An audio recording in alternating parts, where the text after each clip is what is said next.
Yes, this is Mr. Controversy, and this is the infamous three-point conversion station. Keep it locked.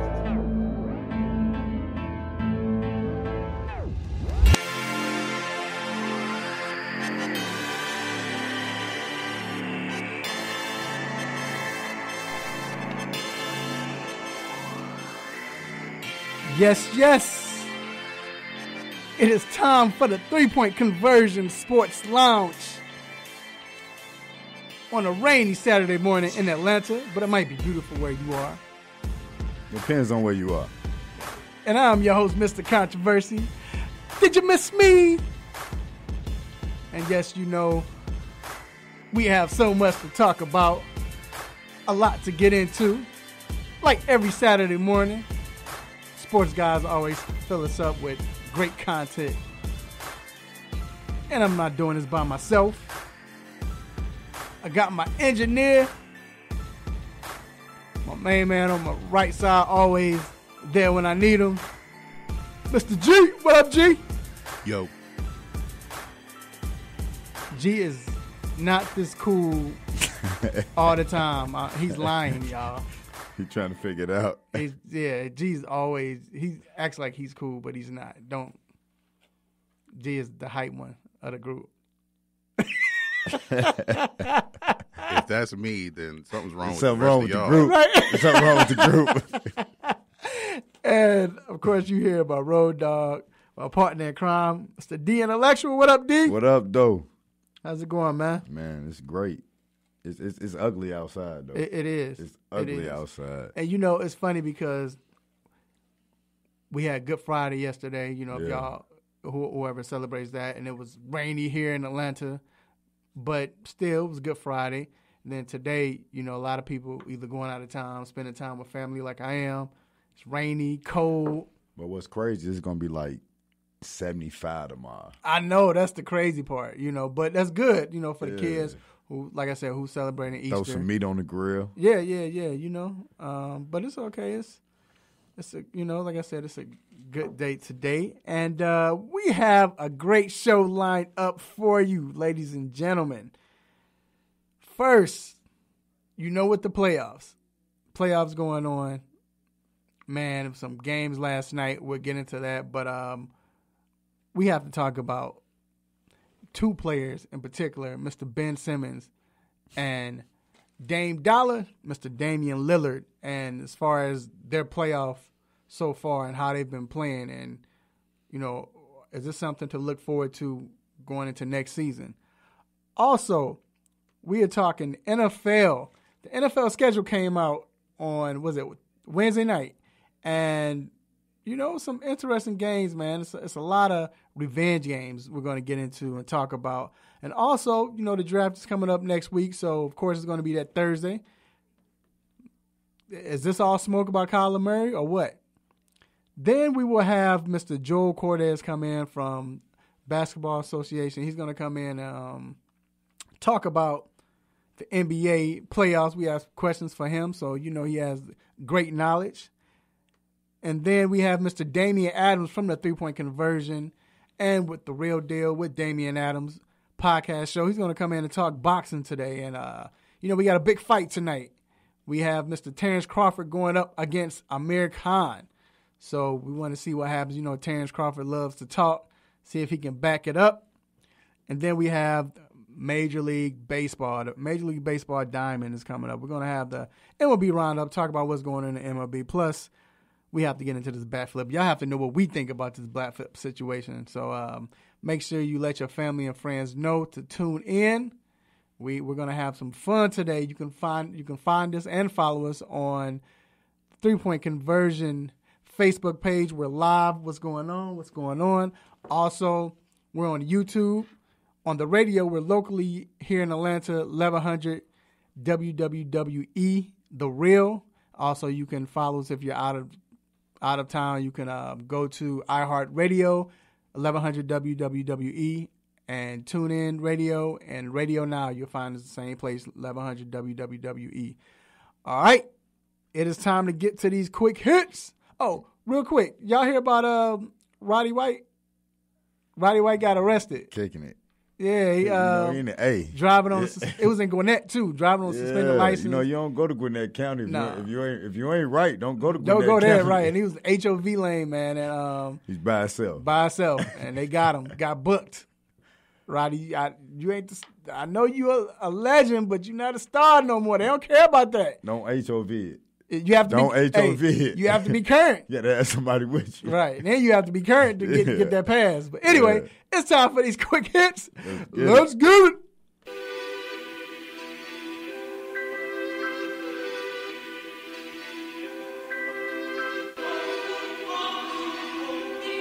Shout out to Sharon Beats for the sick beats, like always. Killing it. Starting off with the New York Mets put their ace, Jacob deGrom, on IL.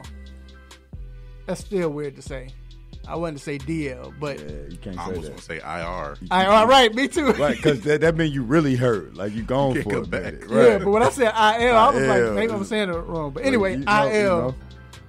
Good PR. Yeah, but after he complained of discomfort and pain in his right arm, he will have an MRI to see what's going on. The manager says it's all right. We just think it's just discomfort or whatever. But how big will this be with the Mets, knowing that the Mets are playing good baseball right now? Yeah. But it seems like that every time a great pitcher, right, is like doing something, getting it in, what happens? Yeah, something crazy. Something with like their arm, their shoulder, right. they elbow. Right. When I'm talking about when they dominate. Because deGrom is a beast. Right, he dominate. And it always seems to get to a point where and the crazy thing is he was just throwing. It was his off day. He wasn't pitching, off game. He was throwing it around to the catch, just throwing. And next thing you know, he said he felt something. And I hate to say that it get like that, but every time like a great pitcher got to have an MRI and do that, guess what it turned into? Tommy John surgery, or somewhere like they out for the rest of the season, or right. We talking about a Cy Young winner. We talking about a right 1.3 ERA right. dude. And hopefully he's good. Like I said, they don't know yet. The manager is brushing it off like it's just he just felt. Which I'm glad he came and said something. So man, I hope that report don't come back bad. Right, prayers go out to Mr. deGrom. Moving on. Jacksonville Jaguars Executive Vice President of Football Operations, Mr. Tom Coughlin, is at it again. I thought he left those days back in Giants pre-Super Bowl. Yeah. But he called out cornerback Jalen Ramsey and linebacker Telvin Smith without saying the names, but everybody knew who he was talking about because they were the only two that didn't show up for voluntary conditioning program this week. But Jalen tweeted, fully aware and voluntary meaning I don't have to be there, but they know the exact reason why I'm not there. Go ahead, G. You can't. It's voluntary.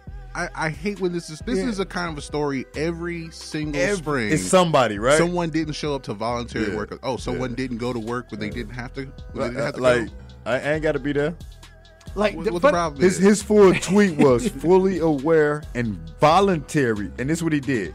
Quote, unquote. And he capitalized it too. Meaning I don't have to be there.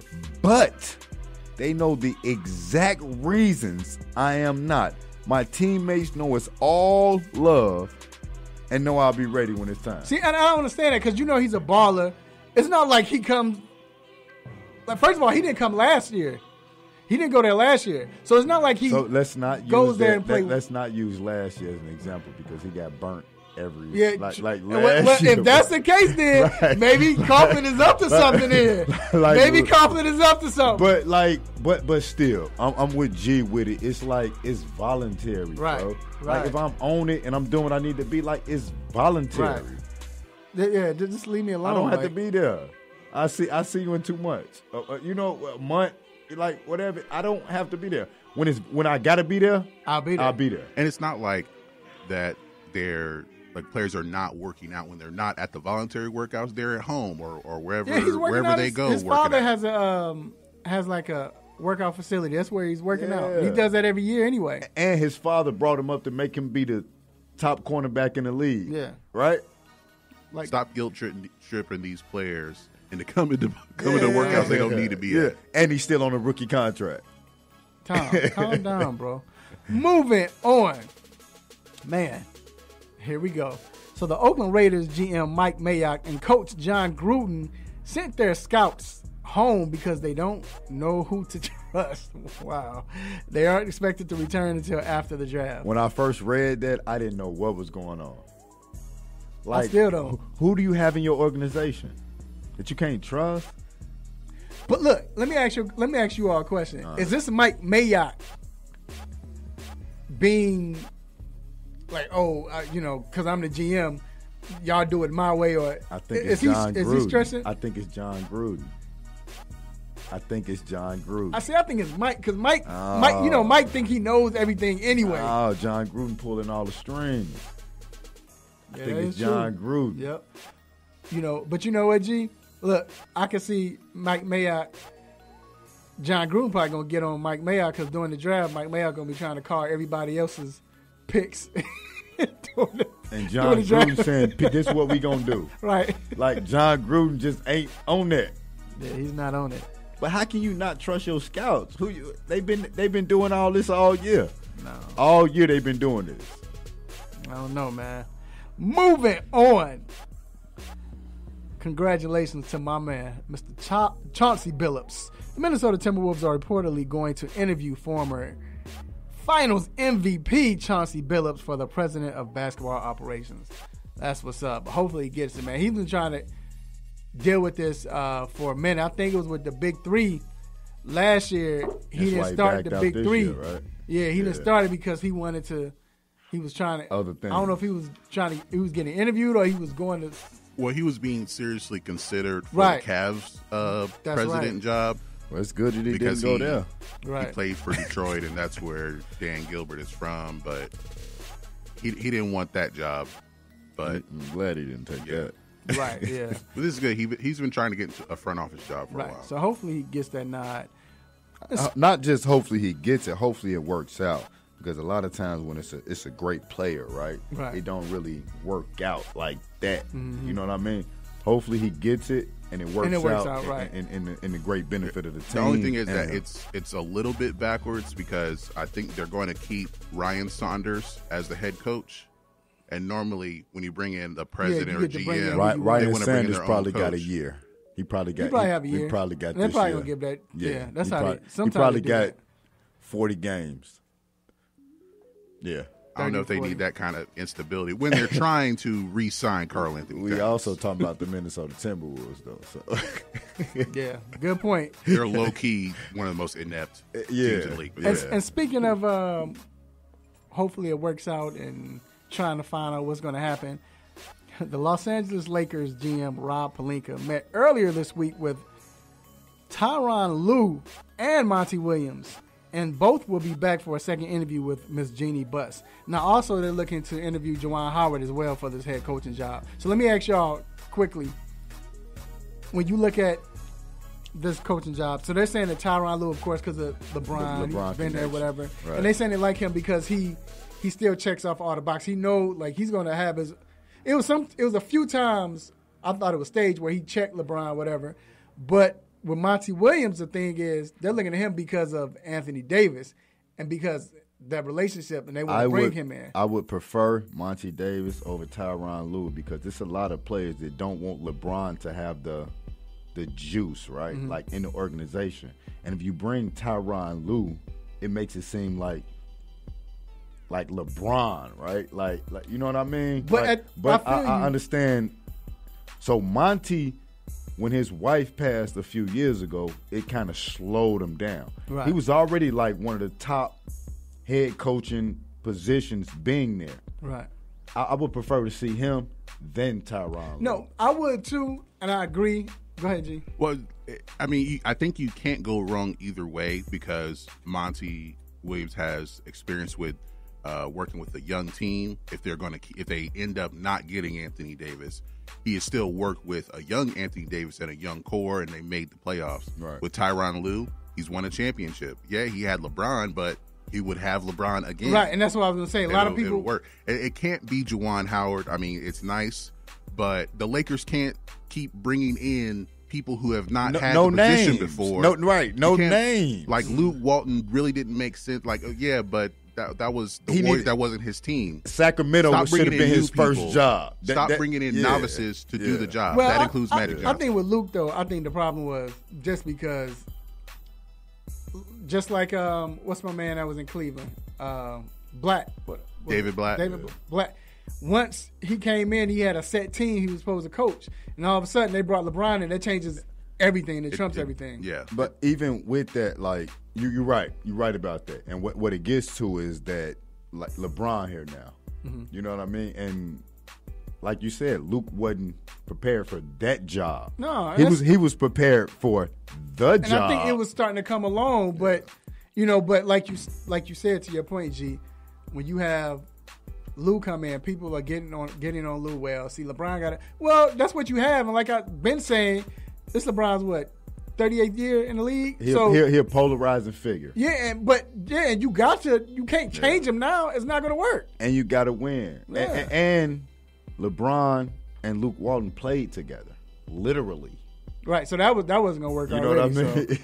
All right, and last but not least, the Philadelphia 76ers center Joel Embiid, what's new, is doubtful. Was listed as doubtful for Game 4 today against the Brooklyn Nets, which means he's probably going to play.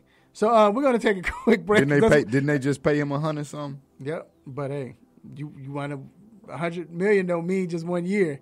You know what I'm saying? So, all right, we're going to take a quick break, and we will be back with our hot topic.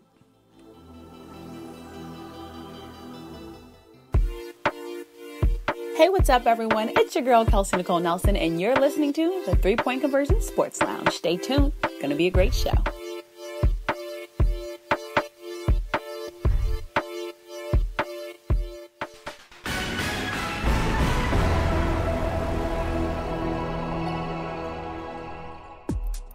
Good morning. This is Greg Hurd with your sports news break. The Atlanta Braves series opener against the Cleveland Indians was canceled due to inclement weather. They will play a doubleheader today with Julio Teheran starting Game 1 and Touki Toussaint getting the nod for Game 2. The Atlanta Falcons have less than a week to come up with a strategy for the 2019 NFL Draft with many needs. They took care of one of those needs by adding defensive tackle and former Falcon Rashid Hageman, who will be suspended for the first 2 games. The Atlanta United are at home tonight, hoping to expound their winning streak against FC Dallas.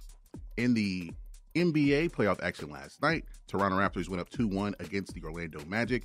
The Boston Celtics take a 3-0 lead in their series against the Indiana Pacers, and the Oklahoma City Thunder won their first game of the series against the Blazers and trailed the series 2-1. So make sure to follow the 3 Point Conversion for all of your major sports news and updates. It's where fans' opinions matter.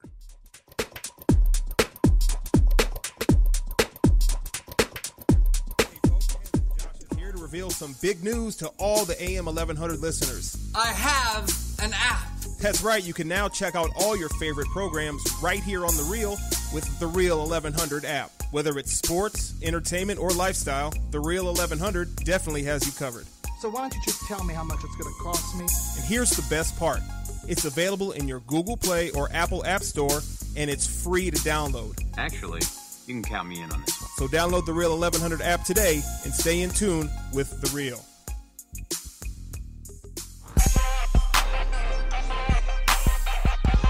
Hey, what's good? It's your boy Nate Burrows from the NFL Network and CBS. When the illest to do it. Hey, you listening to the 3 Point Conversion Radio. Don't you go anywhere. It's lit. It's lit.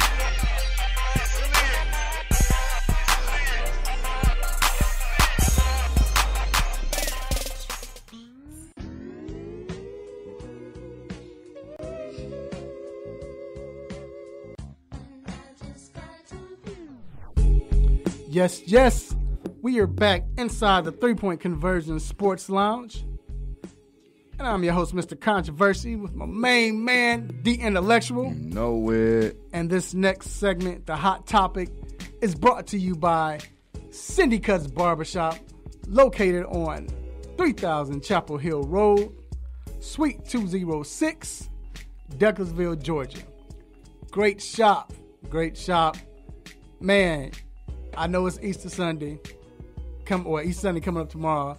Y'all listening now after the show, or you go to now and you're gonna hear the show. They're gonna get you right, man. All of them cut, no empty chairs. Hopefully there's no empty chairs right now. Hopefully I'm just not blowing smoke when I say that. And people looking at the barbershop like, why he lying? But hopefully it's no empty chairs. But usually there's no empty chairs. Everybody can cut. Great conversation. Man, they talk sports, politics. They're all about the community, about children. You know, it's just a good barbershop, man. Just that place to hang out, to do whatever, man. You know what I'm saying? When you don't want to go home, you know how it is, barbershop. Shout out to my homie, Mr. Dwayne Chambers, who sits all the way down to the left. You go in the barbershop, he's the last barber on the left. And you can follow him on Instagram at Simha the Barber. That's SIMHATHE. I'm saying it somehow. Yeah, BARBER. And also, I want to give a special shout out to my main man. This dude can cut as well. He's a beast. If you're looking, make sure you look at the screen, my man, Mr. Chris. What up, Chris? You can also follow him at Chris Cole 23. That's CHRISCOLD 23. Like I said, Chris got those extra skills, as you can see. All right, so it's time for the hot topic, man. And you know, in these playoffs, we've seen a lot of big performances, a lot of big players, you know, big name players play well. A lot of people stepping up, like G's favorite name to say, Pascal Siakam. Siakam. I said it wrong. I said it right. He's been balling all year, though. He's been balling. His props. Right. He's been balling all year. Right. He has. But also, it's some players that we expected to play well, but it seemed like they stepped up. The game stepped up. Yeah. And I'm talking about, first, Mr. Ben Simmons. Ben Simmons has been on a tear. Like, the first game, he was whack. He didn't play that well. I feel like second game he was whack. No, second game he played well. He was whack. How was he whack? What was his numbers for the second game? I know he balled out. He was the main one balling. But I don't know why you say that, but yes, still, he came out playing well against Brooklyn, game 2. I know D thinks not. I don't know what D was watching, but he played well on game 2, and then game 3 came and kept it up. Of course, when Embiid wasn't there. But my question, D, when you look at Ben Simmons, I mean, is it time for him right now? Because, you know, we all knew that he was going to be this guy when he came in. He was the guy. He only played his freshman year, whatever, sat out the next year with Philly. And last year, he won Rookie of the Year. But in this season, he's been good. You know, he's been pretty good. We've been on him because he can't shoot jumpers or, you know, sometimes he's been lazy with his play. But in the playoffs, besides game 1, he stepped it up. He's been very aggressive. Like, how impressed are you with him? I'm actually, the other night when he got down, it changed it, and it. So I wasn't impressed. At first, I was not impressed. You said the other game he had 18, 12, and 10, so he had a triple-double. Yeah, but it wasn't Ben Simmons, right? But he dominated the game. And it's not about, and with Ben Simmons, he would get triple-doubles. I know it's not points, and I get it. But he would come in, he would get a triple-double, but his imprint wasn't on the game. Game 2, his imprint was on the game.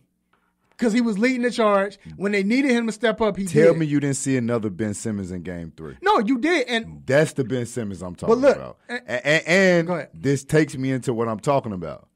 He can't play with Embiid. They're going to have to get rid of Embiid.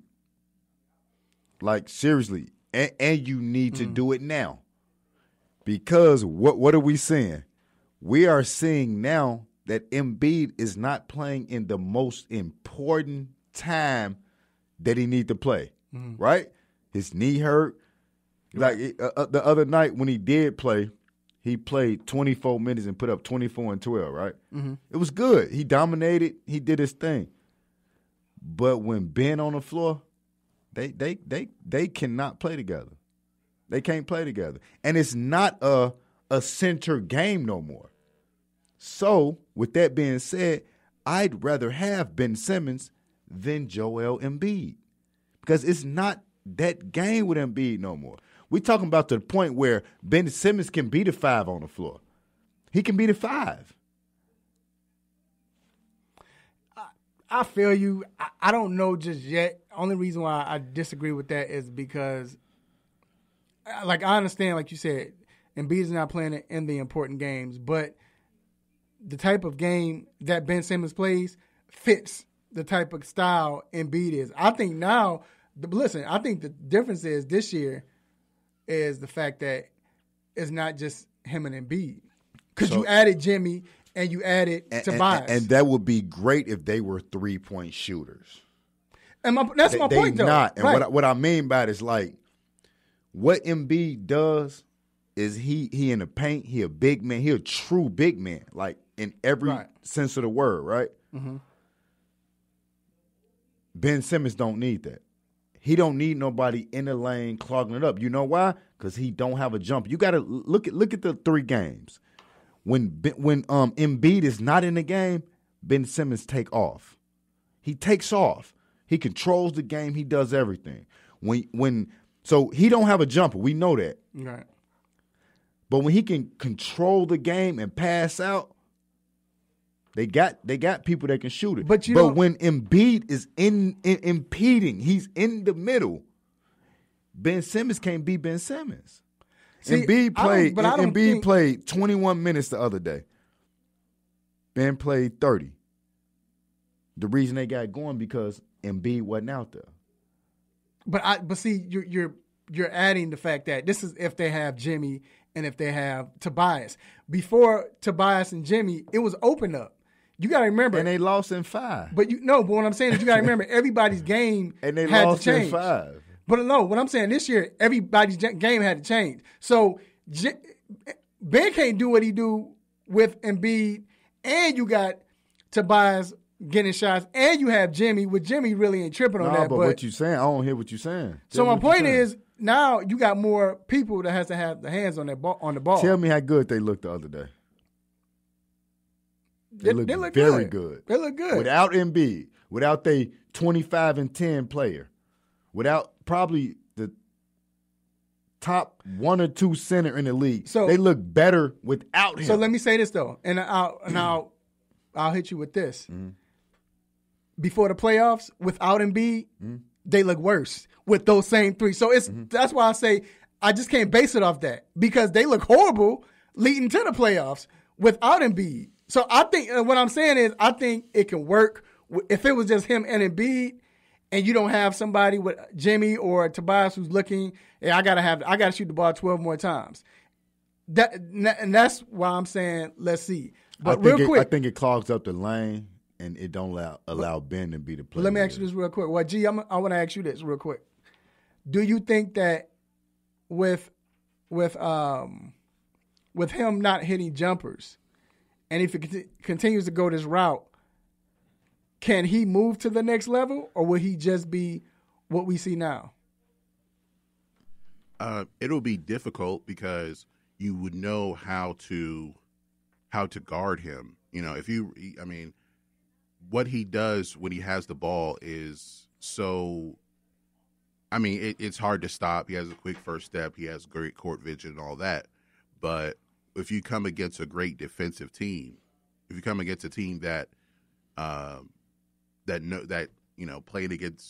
plays zone or has someone who can stay in front of him, then he's going to struggle because he doesn't have any other move to keep them honest, to keep the defense honest. So he's going to need that jumper eventually. They've been getting away with it. He's been getting away with it for 2 seasons now. But eventually he will need it. Right. And he needs to figure out which hand he's supposed to be shooting with. And I don't think he knows. And then, he's going to – it would really unlock the rest of his game if he even tries to take a jump shot. I feel like he has the yips when it comes to it, so he won't even even try to shoot it. Now, the next player I want to talk about is Damian Lillard. Damian Lillard has been on fire in these playoffs. Last night, he started off slow, but in the third quarter, he scored 25 points alone. Are we seeing him move to that next level? And where do you rank him now amongst point guards? Or forget that, amongst players. What would we say point guards for now? Right. So what I think happened is that Dame been doing this. He's been doing this. I think that now we're paying attention. Mm-hmm. Now that there's other people paying attention. Like, think about it. When he was politicking and we were saying he was crying about not being in the All-Star game, right? Remember we was talking about that? Maybe he was crying about not being in it. Well, I see why. But I was on the side. I was like, he needs to be in the playoffs. Like, where does he rank? I'm probably putting him 1 or 2. Like, he probably is the best point guard in the league. And what I mean by it is, who can you put above him? I think this year, where he has stepped up is leadership and assist.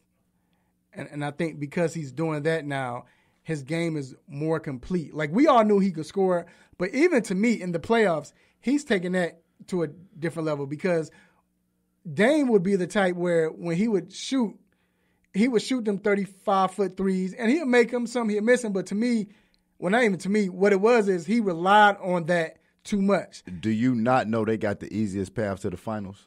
Yeah, both of them. Dame and OKC. So, look, hold on. Let me get back to Dame, though. Dame, now, he's trusting his game. Now you see him going to the hole more. Now he's taking that shot when he can. When he's hot, he's feeling he's taking the shot. But he's not just coming in just taking threes and settling for that like he used to. Yeah. Because I had, shout out to my man Danny Thompson. So I had this little debate with him, and we were talking about where he ranked. And I think personally, and G, if y'all think I need to get a stop, that's cool. We'll let you know. Let you know. I think that next year, I think he would develop and be a top 5 player in the league and be that top 5 player. Name the top 5 players in the league right now. Top 5 right now? Yeah. I'll say Embiid. We'll say Curry. You don't put Embiid in the top 5? No, I thought you would have said LeBron, KD, and then everybody else. I was stupid. So I got LeBron, I got KD, I have Curry, James Harden. Well, Giannis. I might see Giannis took over now, so I'll say Giannis. Yeah. And then like Embiid. So that top 5 get real kind of. But I think right now the way Dame is playing, the way his ability, I think he can be. I think he top 5 already. Like last year, he was. That's what I'm saying. I think he top 5 already. But last year he was a first team All NBA. Hey, and wasn't Portland top 3 last year? They were 3rd seed. And where they at this year? They're 3rd seed again. But who would you take out with the top 5? Anybody? Other than Katie and LeBron. Well, that's how I feel now. Like, to me, I know because it's crazy because I know Curry do his thing. Name somebody on Dame Lillard team other than CJ McCollum. And so what I was getting to was I was talking to Danny Thompson. I was debating where Curry's a beast. I know that, but Curry can get to me. Dame can get to the hole. He has a better skill set to get to the hole than Curry. Now, Curry can get to the hole because you can't double off anybody. Curry's a beast, though. Yeah, but I'm getting to him. But I think that just ability. Who you doubling off of Dame for? Right, you're gonna double you're gonna make sure him and CJ McCollum. That's it. Like that's the squad right there. I think to put Damian Lillard in that category. Mm-hmm. I mean, he had a great season last year to make first team All NBA, but to consider him a top 5 player, it takes more than it's going to be like narrative. It's going to be narrative that has to help him along. Like, some people have to actually pay attention to Portland because if you're going to replace him, if he's going to take Curry's spot, Curry has the cachet to be a superstar in the league. So you have to take that You have to like Damian Lillard has to have something like that. He got bars. He's got to have a shimmy. He got bars too, though. But look, I mean, his rap well, album. he got the time. He got to have the move. He got to have the album. Like he need to win some Grammys. But you know what? Though? To be considered a top 5 player. I know that doesn't make sense, but that's what he needs. Right for the people that don't look at the NBA. Well, right? you know what it takes. Like, you know what it takes though. What? If they win this series, that would get them to the point where, because the way they're playing. It's not just this series. But they need to get to the Western Conference. Well, They're going to get there because if they have the easiest, because they have to go through San Antonio or Denver. So that's what I'm saying. But I'm gonna say this, G. I know we wrapping it up. I'm going to just leave it like this. To me, Giannis has been balling. Giannis should win MVP. But just looking at skill set and not because he's the only player and he does everything, I don't think Giannis is a top 5 player to me. He is. I'm trying to figure out. I don't think he's a top 5 player. I think what he's done this year, yes. But I'm just saying, if you're just looking at the player as a whole, Giannis can't shoot. He's just a drive to the hole, dunk on you. Well, he dunked. Oh, that mess dunk, out of. Oh my God, that was crazy. Ben shouldn't be in the same conversation with Dame. Well, I'm not. Well, remember, the conversation is moving up. I know. Yeah, I don't think he did take a step up. Yeah, I don't think he's there yet. But I think next year, Ben is. I think he's moving up to that player now that we wanted to see and we thought we was going to see. Yeah, Get Dame his props. I know we don't see him most of the time because he play on the West Coast and it's late when we get over here. We can't watch most of the game. Man, Dame Dollar been doing this thing, man. All right, we're gonna take a quick break. We will be right back. Keep it locked.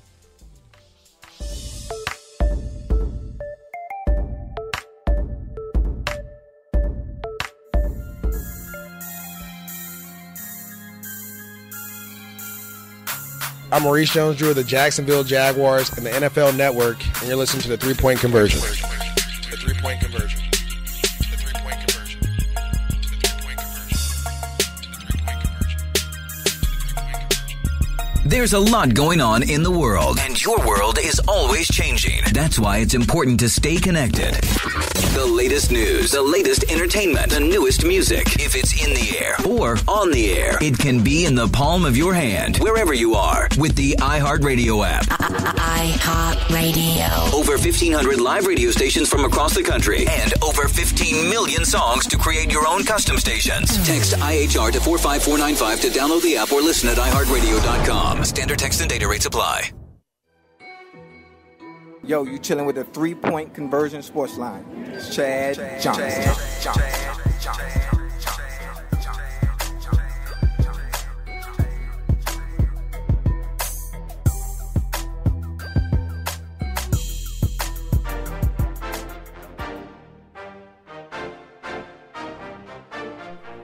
All right, we are back inside the 3-Point Conversion Sports Lounge. Having a good time talking sports, doing what we do. All right, so the NFL schedule came out on Wednesday night. You have your obvious games, of course, playing divisions and all of that. But it was a few games that stood out to me. And I kind of want to get everybody else's opinion. D, I know you had one game you said you were looking forward to. It was the opener, right? Yeah, the opener with the Chicago Bears and Green Bay Packers.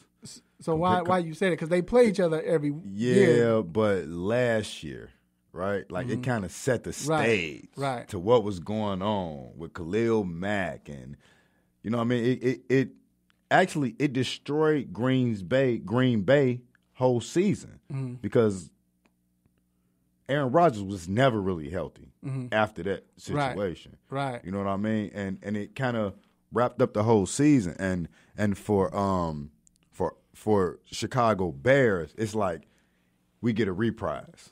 We get a you know what I mean? We get a statement game to say, here, we're here, it's prime time, it's going on, let's do it. Right. And they need to come out and win. So, G, is it a game that you're looking forward to?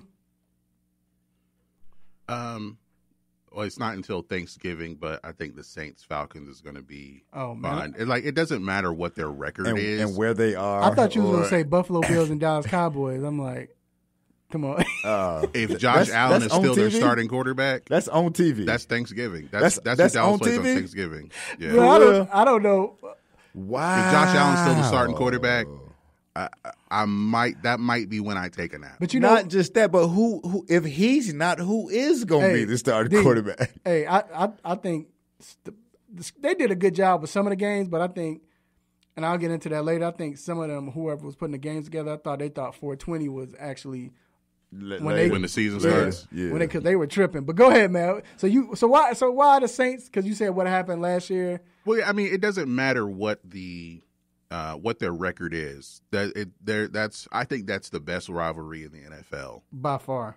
And we have the Saints, who are like, I don't know if this is the last run they could possibly make with Drew Brees, but I think they're going to be the favorite in the NFC to make the Super Bowl. And then you have the Falcons, where they would be in the midst of a make or break year. They have the advantage of playing their first 8 or 9 games indoors, so they could get off to a fast start. So I think by the time we get to that game, there's going to be a lot on the line, or it'll just be fun to watch at the very least. So I got to give you the benefit of the doubt, and you probably are right with it being the best rivalry in the NFL. And what I mean by it, I've been in Chicago, seen Chicago and Green Bay, but like every year here, it's a bus going to New Orleans or it's a bus coming to Atlanta for every game. Every time they play each other, it's huge.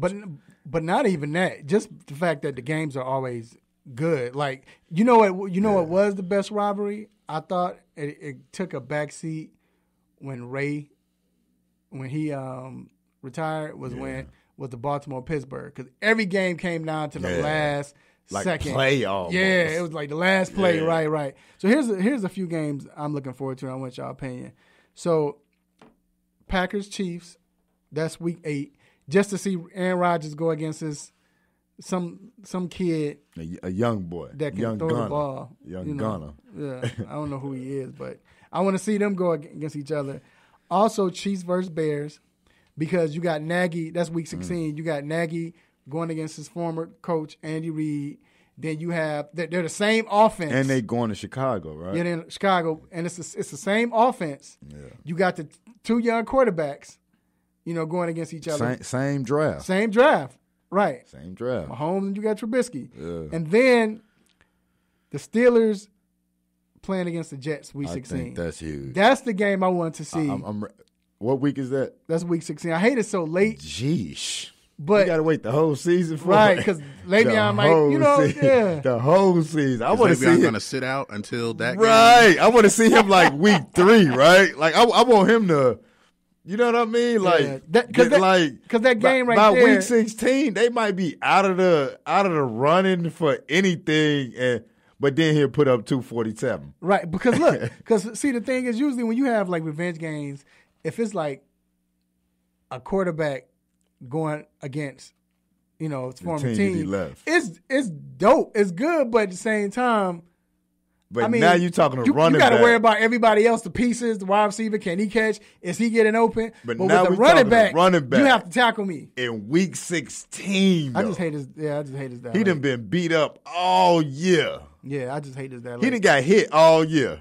So let's move to the NFL draft. Mm-hmm. It's still talk about Kyler Murray. He's they're saying that Arizona still might pull the trigger. They don't know. We know not Josh Rosen, but Rosen. What's his name? What's his first name? Josh Rosen. Josh Rosen. Yeah, so Josh Rosen. I thought I had it. I'll keep thinking of your boy in Buffalo, but Josh Rosen came out and said that it's annoying, the fact that he has to wait to see what they're going to do, which I feel him. I understand. Yeah, just work on your game and do you. Right. He still got to come to these voluntary workouts. Hey, G, quote unquote, voluntary. He has to because he was a rookie last year, so and he probably not going to be in the game. Yeah, but you were garbage too. So, but still, do you think? Start with you, G, first. Do you think they should go with Kyler Murray, It's kind of like not that they have to, but they kind of have to at this point because you haven't made a commitment to Josh Rosen. Mm-hmm. If you say something like, oh, well, he'll be on the roster until he isn't, that's not a commitment. And since they haven't committed to him, that means they're thinking of going in another direction. If this is the guy they want to get, then draft him. They kind of have to draft him. I mean, and if he's the best quarterback in the draft, but if they end up taking Nick Bosa or some defensive player, I think that makes it even worse for Rosen, especially if they're trying to trade him. Right. Do you think they should take him?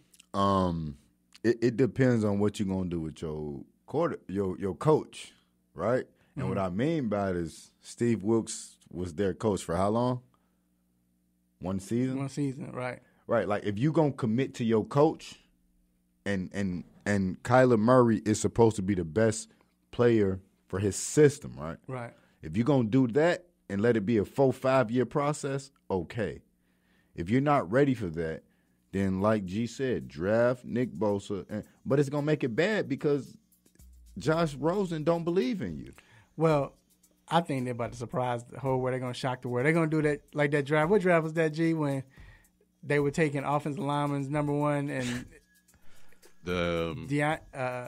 Geno Smith just fell and fell. Yeah. EJ You see why he fell, right? Was a first-round pick. You see why he fell, right? But look. I got Kyler Murray going number one. This is who I think. I think they're going to mess around, shock everybody. It might not fit his style because we know he loves to – like that running quarterback, I think he's going Dwayne Haskins. I think they're going to shock everybody. Kyler Murray going number one. Dwayne Haskins. I don't think that you hadn't seen any trades unless we see it Wednesday or Thursday. I don't think. If they draft a quarterback, they're drafting Kyler. I think they're going to shock everybody and go with Haskins. Talk about it next week then. Yeah, we'll see. Yeah, we'll see. But I think he's going with Haskins. I think he's going to shock the world. But we'll see. Draft is this Thursday coming up. Can't wait. Exciting time for sports. Just get you more hyped up for NFL football. And we know it's long. We know it's like 12 days. The draft is like 12 days, and it takes forever for it to be over with. But just pay attention to it. It's going to be a lot of things going on that weekend. Yeah, it's going to be interesting, man. Definitely. All right, we're going to take a quick break. Don't touch that dial. We'll be right back.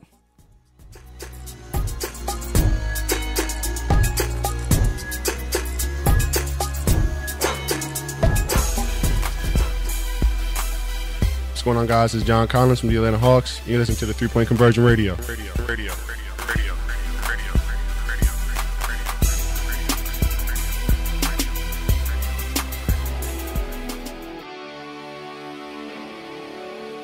Have a sports injury? Need to see an orthopedic doctor? Ortho Atlanta is one of Metro Atlanta's largest orthopedic and sports medicine practices, providing orthopedic and sports medicine care for the whole family. With 37 physicians and 14 offices, the practice provides the highest level of care for injury of muscles, joints, bones, and spine. Ortho Atlanta offers convenient access to a full range of musculoskeletal surgeons and specialists. Ortho Atlanta also offers on-site physical therapy, pain management care, MRI imaging, and workers' compensation care. The Ortho Atlanta surgery centers in Austell and Fayetteville provide cost-effective, same-day surgical procedures in an accredited outpatient center. Hip, knee, shoulder, back pain? Ortho Atlanta has you covered with specialists in all areas. Same-day appointments, orthopedic care for the whole family. Ortho Atlanta, Atlanta's choice for orthopedic and sports medicine care. Learn more at www.orthoatlanta.com.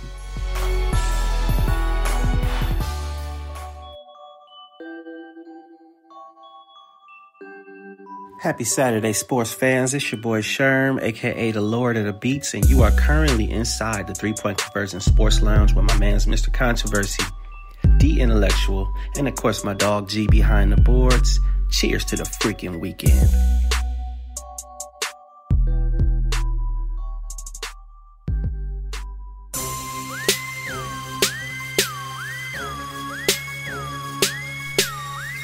All right, we are back inside the 3-Point Conversion Sports Lounge. All right, so more basketball because it's the NBA playoffs. And it's popping. But we couldn't have had an NBA playoff segment without talking to one of our favorite analysts. I mean, when I tell you this guy, every time he calls in, he not only knows what he's saying, but just the fact that he's right. You know what I'm saying? Like, you know, I can't get mad at him, man. This is my man from bballwriters.com, which also is, well, I'm going to just bring him in. My man, Mr. Joel Cortez. What's going on, Joel? Hey, guys. Thanks for having me. It's great to be here, as always. No problem, sir. We're glad to have you on, man. And once again, Joe is from the Basketball Writers, and you can follow his work on bballwriters.com. Joel, so we saw what happened.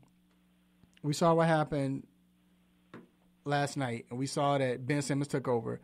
But also, Tobias Harris had not last night, but Thursday night. Tobias Harris had a good game as well, played well. But then you've been seeing a lot of other players that came in from, you know, in the middle of the season to help teams play. They've been playing well also. Which mid-season addition has helped their team the most so far in the playoffs? And then it don't have to be that person you just named, but who do you see being the most important going forward in the playoffs as far as a mid-season addition? I think it's actually a really simple answer as far as so far. That's just because there weren't that many stars traded around the deadline, and of those stars that were traded, there are very few that are still in starring roles and starting lineups. So I think by default it's got to go to Jimmy Butler and Tobias Harris with the Philadelphia 76ers just because they're playing such large roles so far. You know, you can give honorable mention, I think, Marc Gasol is a guy that would have really benefited from getting to Toronto sooner. There's a lot that he brings to the table. He's basically everything they hoped Jonas Valanciunas would grow into, and they have it now. And certainly Marc has slowed down over the years, but just the savvy passing ability, the ability to stretch the floor a little bit. You know, he still is a very good team defender, a little slow-footed, especially as he ages, but that's a guy who, you know, they've kind of had to ease in, and I think they're just now figuring out how to play with him. But then there are two teams that made quite a few changes, and it's not really a big name or a star, but they really kind of shifted gears midway through the season, and it worked out for them. Number one is the L.A. Clippers. You know, that was a team that was kind of floundering around 500. They traded out a bunch of different guys. Some of it was addition by subtraction. It just helped them to get their rotation, I think, a little more straightforward. But Ivica Zubac has been helpful for them at the center spot. You know, they're starting Wilson Chandler at the 4, although it's kind of a spot start situation. And Garrett Temple is always a solid guy off the bench. But they really rebuilt everything around that whole unit kind of on the fly, which is pretty unheard of. And then to be able to get into the playoffs that way, that's been impressive. The other one for me has been the Houston Rockets. They started out so disappointingly, and a lot of that had to do with their depth. Had to do with the fact that some of those wings, you know, guys like Trevor Ariza and Luc Mbah a Moute were no longer there. So it was just kind of throwing everything out of whack. And they had been a work in progress all year. And they really picked guys off the scrap heap. You talk about Austin Rivers and Iman Shumpert show up, and Gary Clark has given them some good minutes. Kenneth Faried gave them some really good minutes when Clint Capella was hurt. And now they at least have enough, I think, passably for a bench unit, and it's allowed the guys that have had to step into the starting lineup, especially Eric Gordon and P.J. Tucker, I think, to feel a little bit more comfortable and not be overmatched. Now, with that being said, we saw the other day with Ben Simmons playing without Embiid. Do you think the 76ers should consider trading Embiid due to the fact that Ben Simmons has been way more effective when Embiid has been out and because of the rumors of both players not getting along? Well, I don't buy into the rumors yet on the player thing, just because those kind of come and go, and you never know the source or the reason for why something like that is leaked, and a lot of times those just kind of blow over. If it's a prolonged thing and we're hearing about that for multiple seasons, and you start to get into a John Wall, Brad Beal type of situation where it's like every year you hear about how they don't like each other, then I'll take that a little more seriously. I do not think it's time to trade Joel Embiid, and I don't want to even talk about that for another 2 years yet. Embiid is 25 and had the first couple seasons of his career cut short by injury.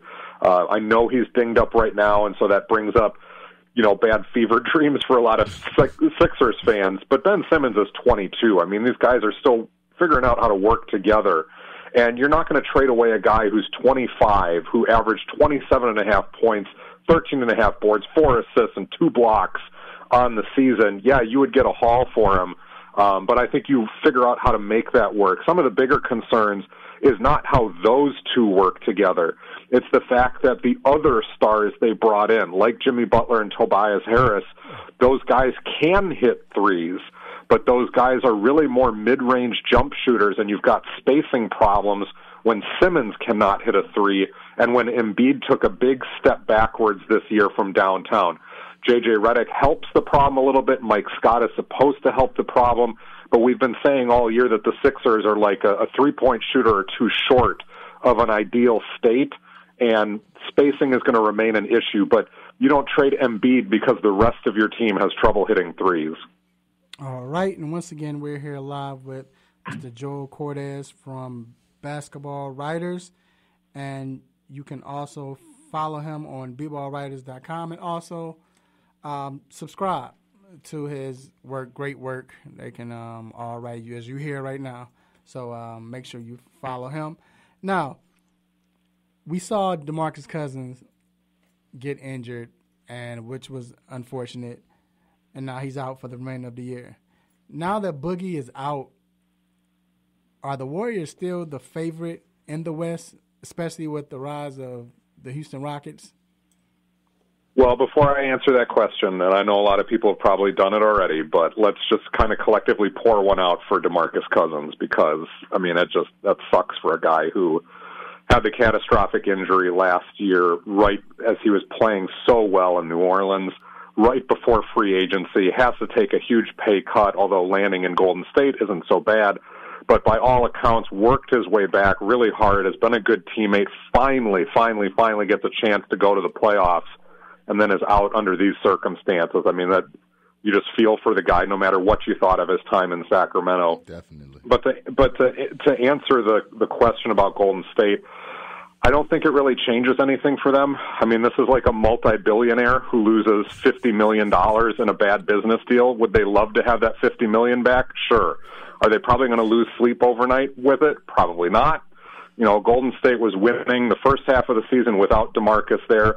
They were easing him back into the rotation. He's been super helpful down the stretch. He's given them kind of a power dimension they didn't have. His passing is great, but they've been winning with and without him, and I think they revert back to those things. Now, without DeMarcus Cousins, of course, that means you're going to play Andrew Bogut a whole lot more, and he had a nice Game 3 for Golden State. He's a little bit of a stiff at this point in his career. He just does not move very well, but he does understand the system. He is a big body. Positioning and rebounding is helpful. But it kind of reverts them back to some of the problems they had last year, which is, can Kevon Looney and Jordan Bell hold down big minutes at the center spot in the playoffs, or do you wind up having to play Draymond Green a lot at the 5? And if so, now are you overexposing the fact that Sean Livingston and Andre Iguodala really have aged, and it's catching up with both of those guys. So depth was a concern with Golden State. It's a bigger concern now that DeMarcus is gone. But, I mean, they've got 4 Hall of Famers left to pick up the scraps, and most of the other teams they're going to face don't have that. Absolutely.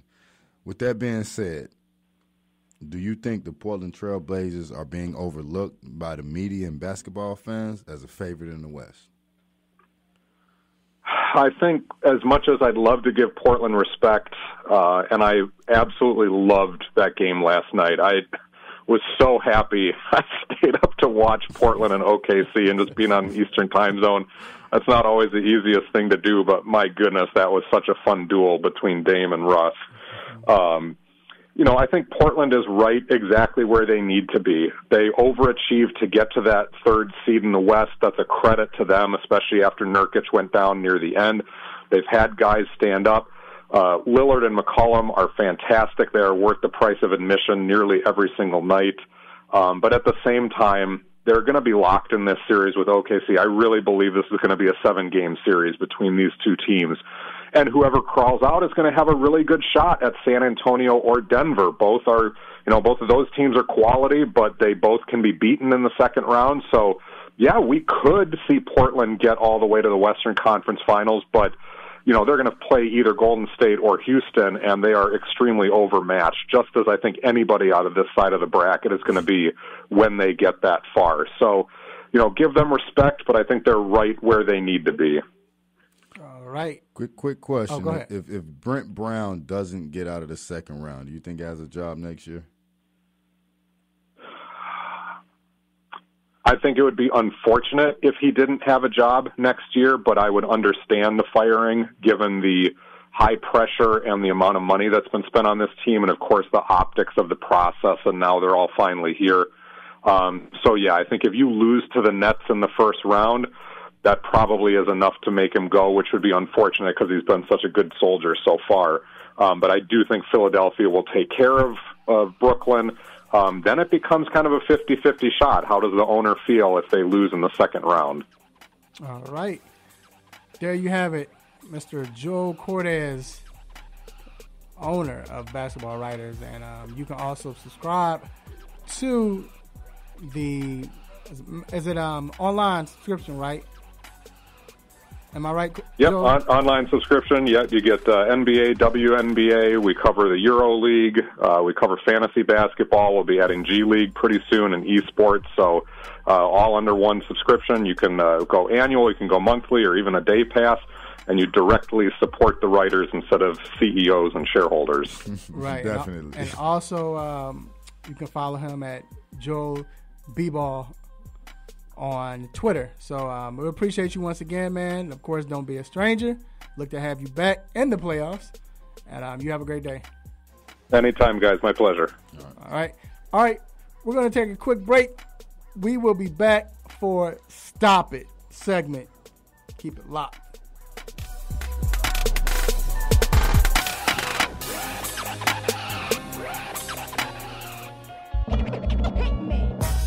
What's happening? It's your man Big T doing big things. Y'all know what it is. ATL Hawks official DJ and Rap City Forever. You're checking out the 3-Point Conversion Radio. You dig? You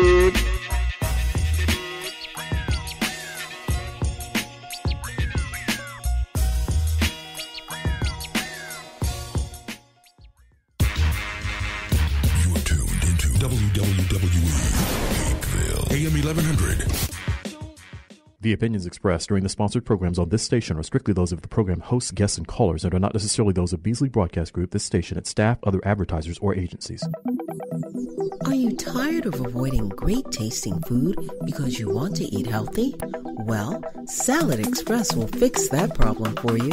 Salad Express is a gourmet salad and grill restaurant that gives you multiple options to satisfy your taste buds and keep you healthy. They have over 40 toppings, which are cut fresh daily, 7 homemade soups, and even chili. You can also order hot sandwiches and wraps with choices like grilled chicken, steak, salmon, and shrimp, which can be added to salads too. So go ahead and visit them today at 1055 Mansell Road, Suite 600, Roswell, Georgia, and 1171 La Vista Road Northeast, Atlanta, Georgia. Call their Roswell location at 770-680-5992 or the La Vista Road location at 404-929-8828. And don't forget to let them know the 3-Point Conversion Sports Lounge sent you.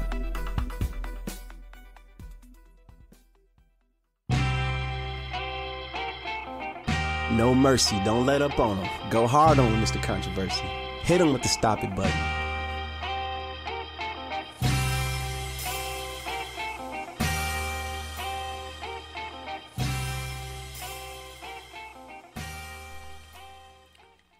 All right, we are back inside the 3-Point Conversion Sports Lounge. This is the time where we like to thank everyone who is supporting us. Well, first, who's listening or watching live, we definitely appreciate you, and who supports us each and every day. And not just the 3-Point Conversion Sports Lounge, but just the 3-Point Conversion itself. Everything that's associated with the 3-Point Conversion. We definitely appreciate you. And we ask you to keep on supporting us. We appreciate that. And now it is time for the most infamous, the most famous Stop It segment. Let's get it. Stop, stop, stop, stop, stop, stop. Stop it! Stop it, stop it. Yes, S-T-O-P, new word, I-T. Stop it! Stop it. Get some help.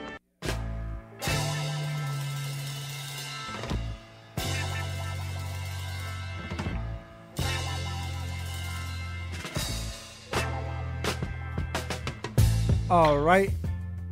D, it's on you. What's your stop it, sir? My stop it going to Andrei Svechnikov. So he got into it with Alex Ovechkin, who is his idol, kind of, right? And I think he thought he wanted that smoke. He ran up against Alex and literally got knocked out. And the refs came in. Like, usually they let you fight in hockey, right? Like, he gave him a 1-2-3 hitter, and it was over with. Like, they ran in. They was like, hey, go ahead. Mind y'all, Alex older than the thing. He old. Like, he like, what, 35, 40? He an old dude. Shorty, like, young. He ran up and thought he wanted something. Yeah, Alex was like, yeah, that's not what been happening. Stop it. Hey, the funny story is, so just allude to that a little bit more. So Andre walked, Andre been loving him, like I said. That's his favorite player. He idolizes him.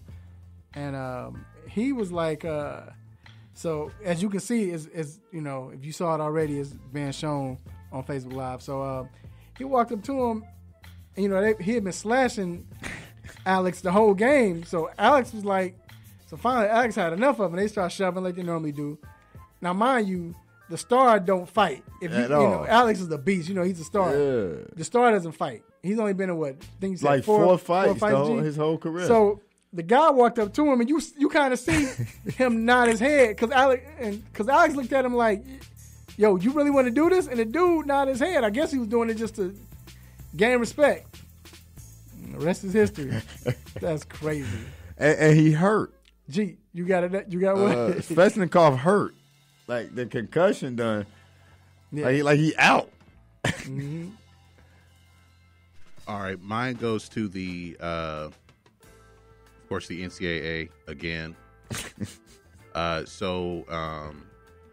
Cal Poly, their basketball program has been hit with some sanctions because some basketball players got too much money for textbooks.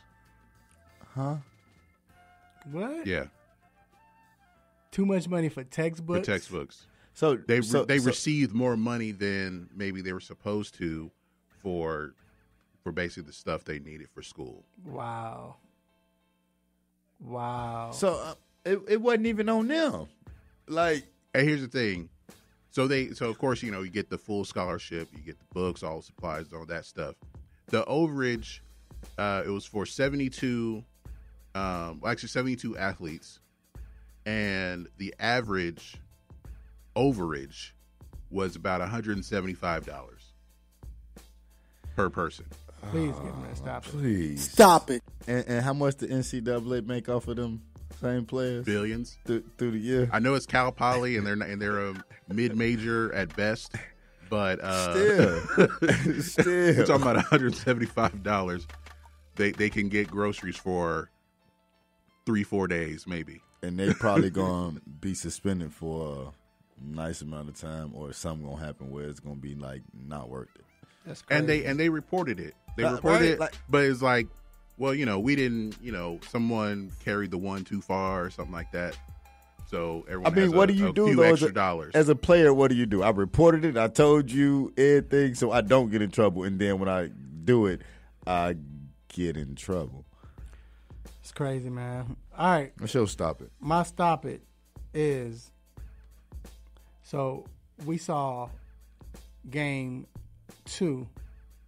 Game 1, Kevin Durant had a good game as well, but still, what's the name was in his grill? Patrick Beverly. So game 2, Patrick Beverly got up in that thing, like, yeah, and Kevin Durant was all discombobulated, right? So Golden State decided to send the league a tape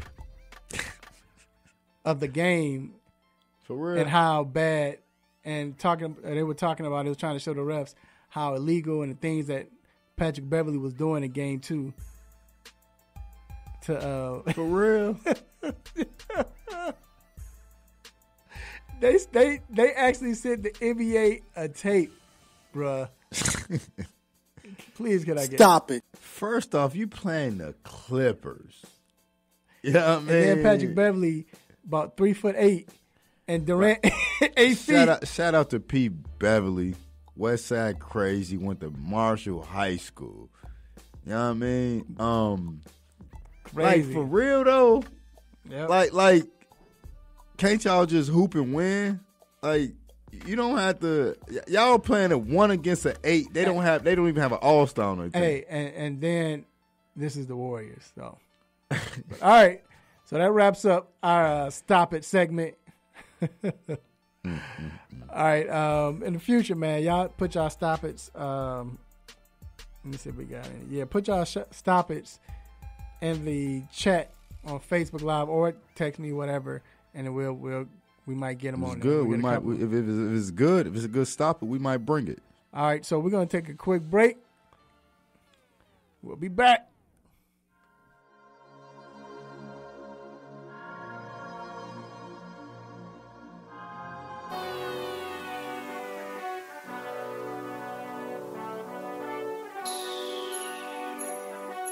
Let me break down to y'all what's so dope about the three-point conversion.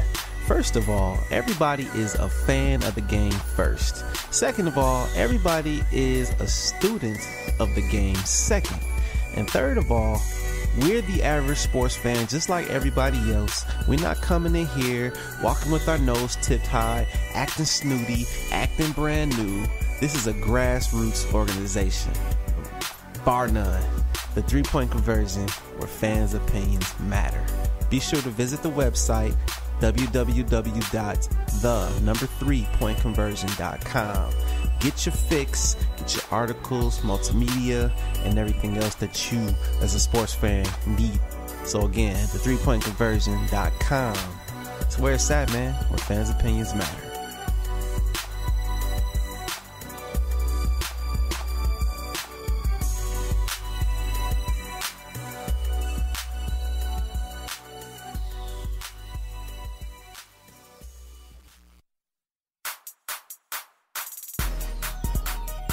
Hey, what's going on, sports fans? It's the 2018 Battlegrounds champion, Damian Adams, from The Real Deal with Damian Adams. Now, you can catch my show weekly on the 3-Point Conversion station on Spreaker Radio. But for right now, I'm doing what everybody else should be doing, and that's listening to Mr. Controversy and The Intellectual in the 3-Point Conversion Sports Lounge.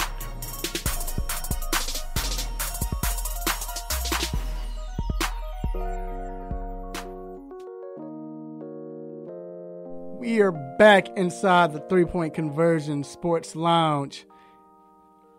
Real quick, man. What you got going on this weekend? So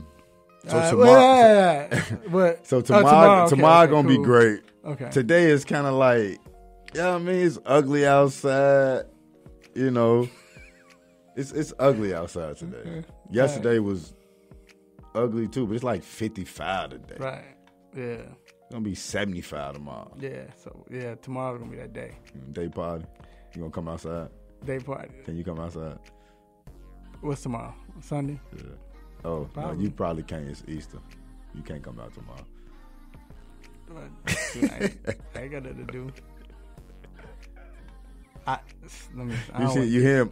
No, because I don't want to say nothing. G, you heard he? I don't want to say nothing to I guess make some people feel bad. So I'm gonna just leave it alone. But you know, I put it like this, and no disrespect to anyone else, because You know, I'm a preacher's kid. You see, you got to put that thing Yeah, out. You I'm see a how preacher's he kid. had to put Hold the disclaimer out. I'm a preacher's kid, so Right.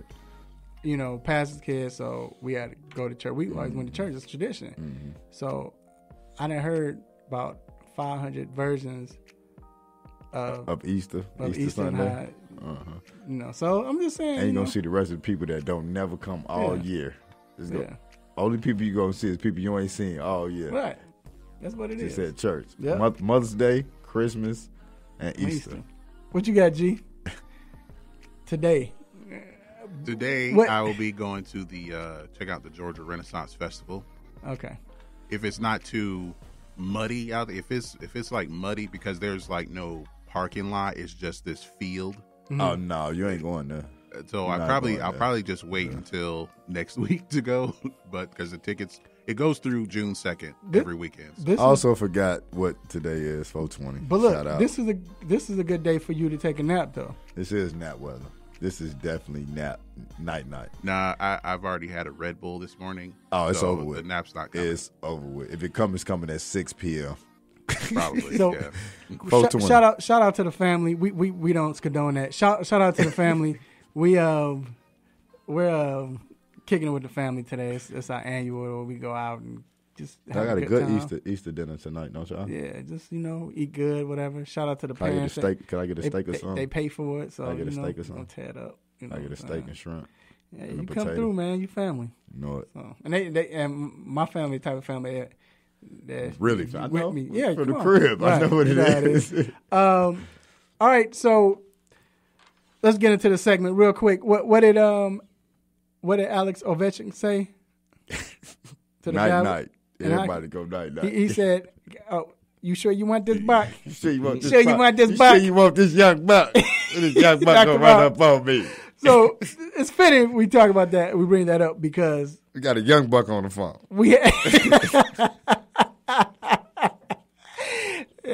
This buck here, Mr. Damian Adams from the 3-Point Conversion, who also has his podcast, which is The Beast. You got to follow this guy. The Real Deal with Damian Adams. What's going on, Damian? You good? I'm doing good, man. You forgot something in my introduction, though. Add it. Wait. Let me say it. Go ahead. This is, and we're starting as the Summer G. This is the Battlegrounds champion. Hey. Undisputed. Hey. Is that what I forgot? Yes, sir. We got to make sure that's in there. As long as he don't, it's part of my contract when I come on the show that you say that. As long as he don't sing, you can call him whatever. As long as he don't sing, you can call him whatever. You have to listen to a show to find out what we're talking about. All right, Damian. So the reason why I said I was fitting talking about Ovechkin calling dude a buck and knocking his lights out, because we're talking boxing right now. We have a big matchup tonight. We have Terrence Crawford going up against Amir Khan. Big matchup. My question is, how can both fighters win tonight? So to start with Amir Khan, we all know Amir Khan has skill. We've seen him very quick hands, good feet. The big question about Amir Khan is his chin. He has a similar chin to the hockey player we saw get knocked out early on the show. So he's someone who he has to protect that chin at all costs. The last time we saw Amir Khan on a big pay-per-view fight was against Canelo Alvarez. He went night-night. Like, it was ugly. It wasn't your regular knockout. My man was out. Like, they had to come get the smelling salt and everything, get this man out the ring. So for Amir Khan, it's about staying away from the big punches from Terrence Crawford. Now, in all fairness to Amir Khan against Canelo's a much bigger fighter. Canelo is, fighting at 160 now and not 147. So, of course, Canelo's a bigger puncher than Terrence Crawford. But Terrence Crawford, of course, is no joke when it comes to punching himself.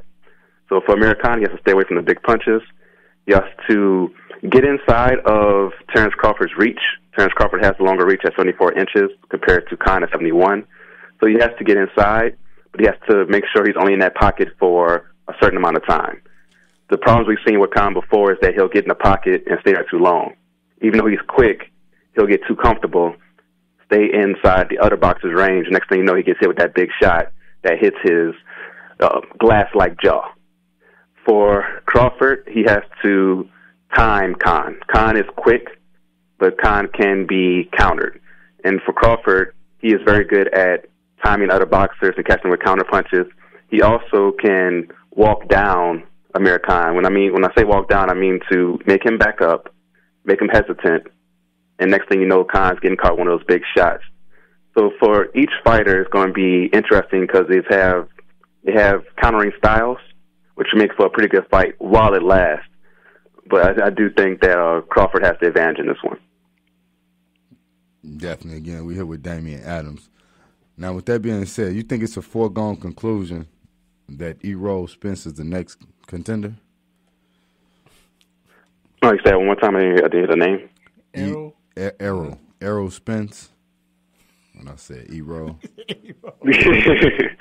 Errol.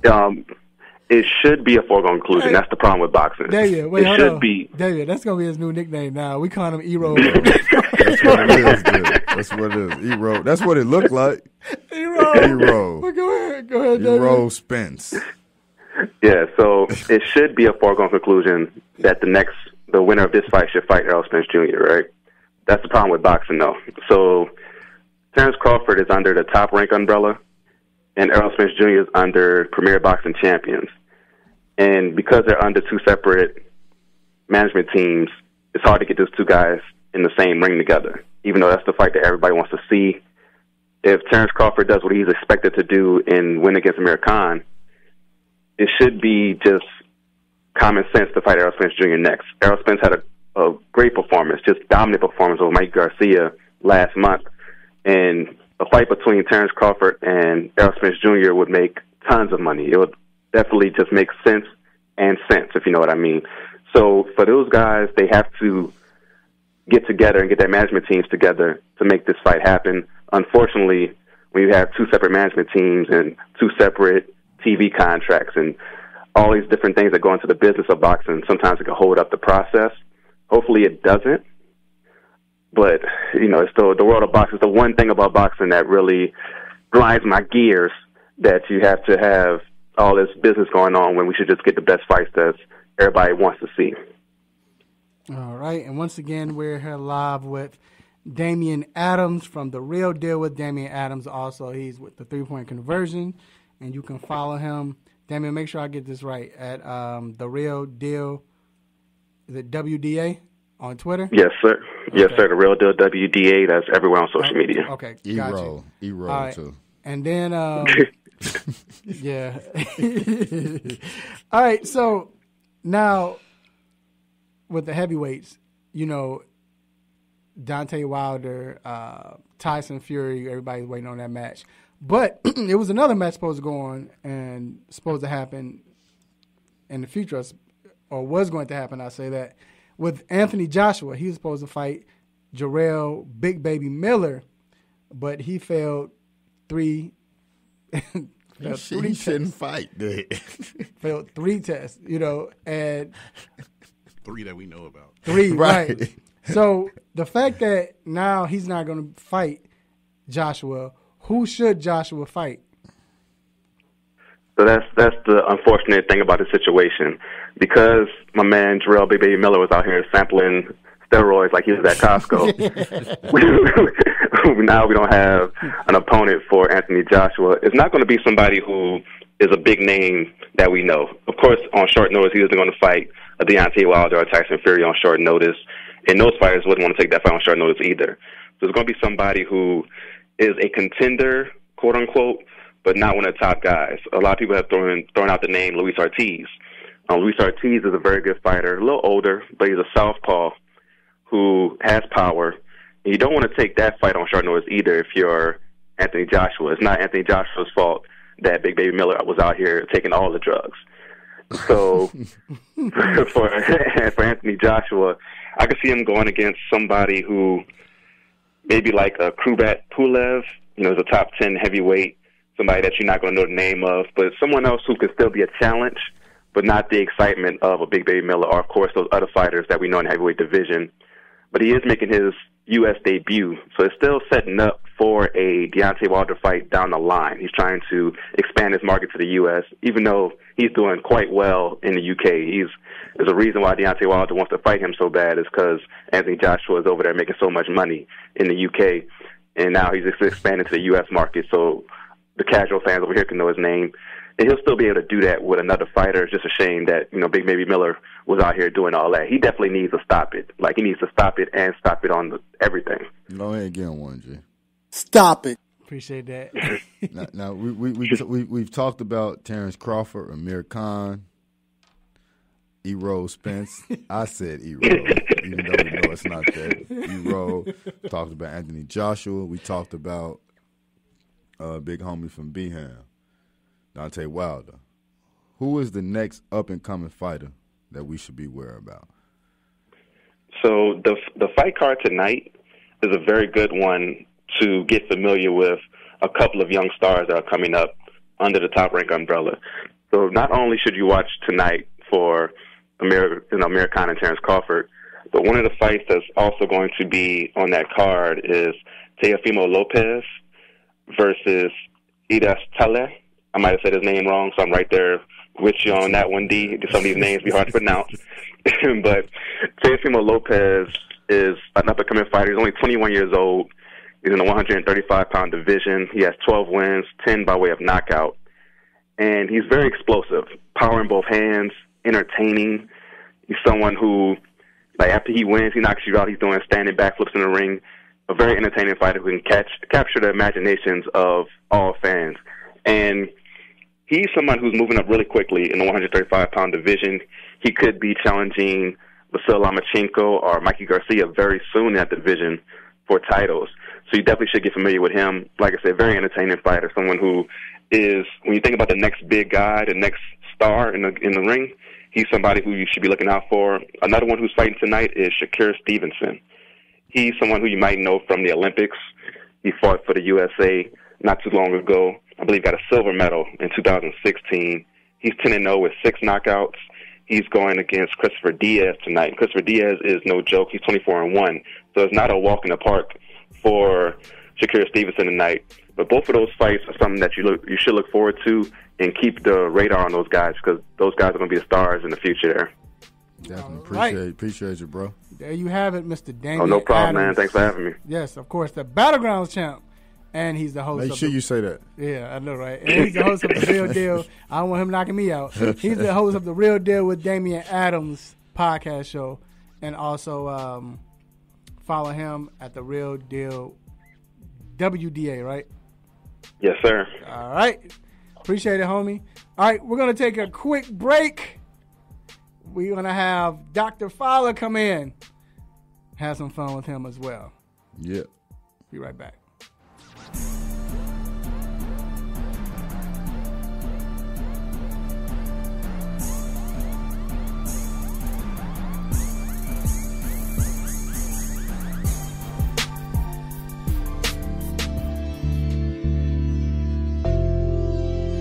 Hey y'all, it's Channel 2's Taisha Fernandez, and you need to listen to the 3-Point Conversion. 3-Point Conversion. 3-Point Conversion. 3-Point Conversion. 3-Point Conversion. 3-Point Conversion.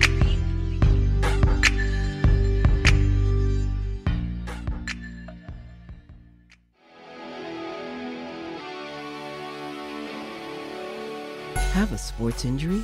Need to see an orthopedic doctor?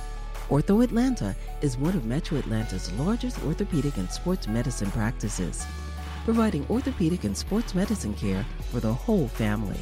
With 37 physicians and 14 offices, the practice provides the highest level of care for injury of muscles, joints, bones, and spine. Ortho Atlanta offers convenient access to a full range of musculoskeletal surgeons and specialists. Ortho Atlanta also offers on-site physical therapy, pain management care, MRI imaging, and workers' compensation care. The Ortho Atlanta surgery centers in Austell and Fayetteville provide cost-effective, same-day surgical procedures in an accredited outpatient center. Hip, knee, shoulder, back pain? Ortho Atlanta has you covered with specialists in all areas. Same-day appointments, orthopedic care for the whole family. Ortho Atlanta, Atlanta's choice for orthopedic and sports medicine care. Learn more at www.orthoatlanta.com.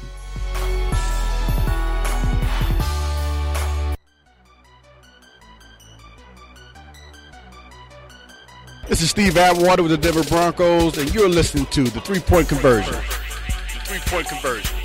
The 3-Point Conversion. The 3-Point Conversion.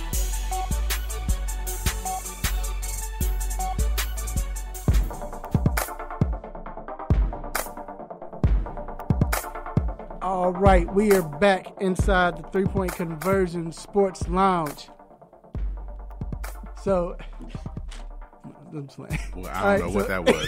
Right, you saw him pop locking. He's over there pop locking, wasn't he? I had to play it off. Trying to get it. But anyway, robot on. No, but all right, we have family on again. This is my guy right here, man.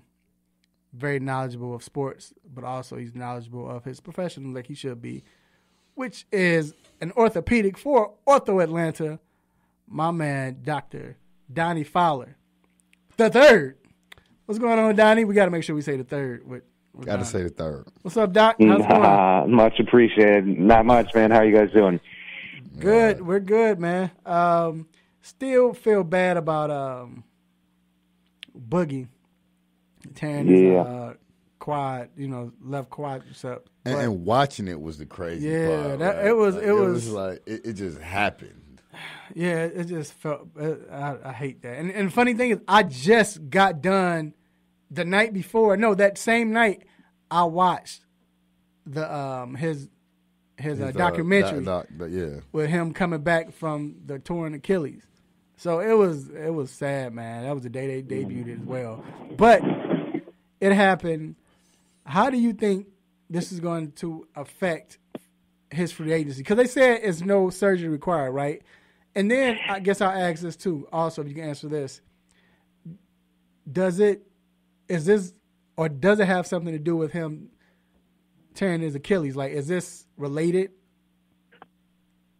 Yeah, and I guess on several fronts. One, you never want to see a guy get injured, especially coming off a pretty devastating injury in the first place, who's just gotten back. So I felt you guys when I saw that. I guess the good news is that he doesn't need surgery, which means it's not a complete tear of the quadriceps. If it had completely torn off of his kneecap, he definitely would have needed surgery. So it's a partial tear, and it should heal with time. But I think it's unfortunately for him now having two major tendon injuries in the time frame of essentially a year, it definitely hurts him for free agency. No one's going to really be that excited about giving him any kind of significant long-term deal. They're going to, I think, most of the contracts he's going to get are going to be 1 or 2 year kind of things. And I do think he'll be able to come back from it, but it's definitely a tough injury. We've talked about quads and patellar tendons, and it's sometimes, again, even harder than a ACL to come back from things like that, even though, again, his isn't complete. But I do think there might be some connection, not directly to the Achilles, but, there's a chance that leg was still maybe a little bit weaker than it was before, and so he's having to put more stress on the other muscles and tendons in that leg around it to compensate. There's always a chance that by nature he just has, some people have weaker tendons than other folks, and maybe he's just more prone to having tendon injuries, which is certainly a possibility too. So now Atlanta Braves closer A. Vizcaíno, it seems like he'll be out for the whole season to clean up his labrum and remove scar tissue.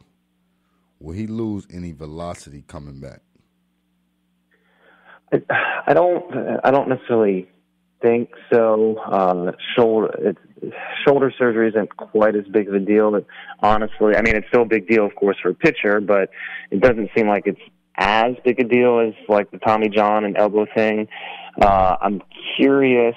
I don't have the details. He actually went up and had a surgery done in New York City where I trained with a New York Mets doctor. So when they say clean up, that usually just means they debrided it. They didn't necessarily have to repair or sew anything back together. But if he's out the rest of the season, that still makes me think they had to do some kind of repair, because if they just went in and cleaned it up, he'd probably be able to come back in a couple months and at least be ready by the end of the season. So I don't know if they're really reporting the whole scenario as far as what was done, but at the same time, I'm sure they're just going to be cautious, make sure he properly rehabs and wait till next season. But I think he will come back. Certainly, it's a big blow for the Braves, who don't have much depth in their bullpen. So we'll see what happens.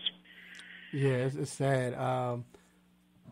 We talked about earlier Jacob deGrom. He felt some discomfort in his arm yesterday it came out that they're going to put him on the IL.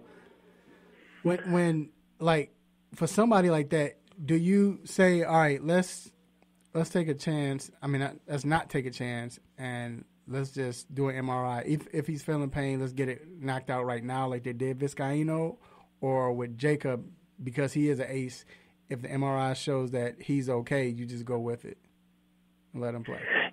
Yeah, I mean, I think that the MRI has kind of become the standard of care. I mean, if it was you or me, we don't necessarily jump to always doing an MRI right off the bat. But for any professional athlete nowadays, if they have any pain, especially in a case like that, where, like you said, you have an ace pitcher, Cy Young winner, elbow that they already had Tommy John surgery on a long time ago, they're always going to go to the MRI scan and just kind of get a sense of, all right, well, how bad is it? And I think in deGrom's case, hopefully it's just kind of letting him rest and heal up a little bit. He hasn't been very sharp in his last two starts, to include the one when he was down here in Atlanta, although he was down a little bit of a virus at the time too. So I think they're obviously just going to be proactive, like most people are with their star pitchers, and make sure he's not really feeling anything before he tries to go out and throw again. So the famous story of today is Mr. Alex Ovechkin. We've been talking about this all day, Doc, when he was challenged by the 19-year-old, the young buck, and Andre how you say his name? Andrei Svechnikov. Svechnikov? Yes, Svechnikov, I believe, yeah. Yeah, but he got knocked out, we know, and he said he had a concussion. He's out with a concussion. Now, with hockey, football, you see people out with a concussion, they're out maybe 2 weeks, and they only play once a week. And it depends on them, so, too. Right, so with hockey, because they're playing every 2 days or 3 days, depending on the series, how long could he be out, and how could this affect him going forward in the playoffs?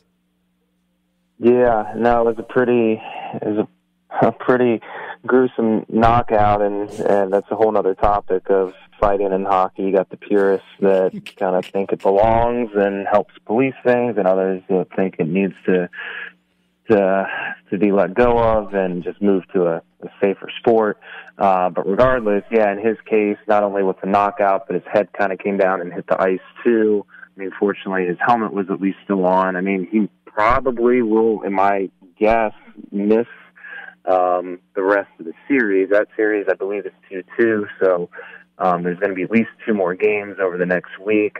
I honestly don't really see him coming back, so it could certainly play into effect. I mean, he's pretty young. He's not like their best scorer, but I think he was kind of a key player for them, and being 19 was kind of like a feel-good story, being so young and having good success. But as you know, in hockey especially, there's a lot of retaliation, and they actually came out the next game and knocked out one of the best Caps players with an illegal check from behind, TJ Oshie, and he's out indefinitely with a upper body injury, and so he's probably out the rest of the series for the Capitals. So it kind of goes back and forth.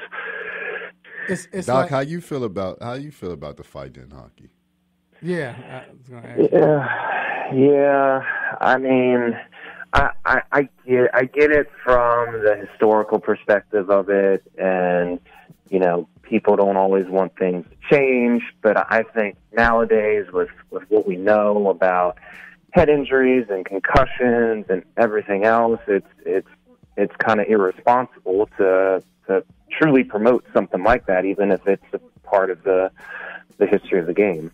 So we'll see, man. I think now I think that might change because I think they should stop fighting. I don't think we see. Yeah, I think they should stop fighting. They be beating the brains out of each other. But it's good that I don't think Dude should. I don't think he should come back in the series anyway. Like, you can't show your face. Yeah, he can't. After you got knocked out. Like with everybody gonna be trying to punch him. They be grabbing each other by the jersey. It's wailing on them. But I still, if you did that in NFL, what's gonna happen? But look, real quick, is that the hardest punch you ever? Because I know you watch hockey. I think that's the hardest punch I've ever seen. I've seen people get punched and they fall to the ground, but not like that. Is that the hardest punch you ever saw? It was definitely up there. I'd say definitely top couple that I've ever seen. He would have to fight me for the rest of his career. Every time he see me, we gonna have to fight because you did knock me out. All right, Doc, we gonna let you go, man. I appreciate you calling in. We know you at working. You took time to call us while you're at work, so we appreciate that. All right, you all, it's time to talk about this bat flip. We're about to get into this. This should be good. We'll be right back.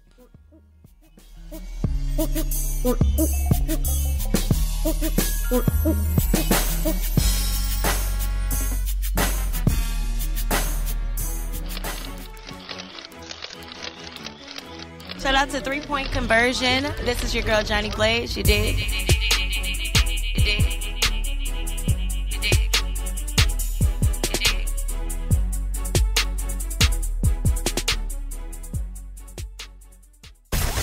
Tune your radio. Tune in now. You can tune in to this radio station on any smartphone or tablet. iPhone, Android, BlackBerry, Nokia, Samsung, Windows phones, or whatever you have. Download the free TuneIn app from your phone or tablet's app store. Tune in with music, sports, news, and comedy from over 70,000 radio stations around the world, including this Beasley Broadcast Group station. Check it out at TuneIn.com or your app store.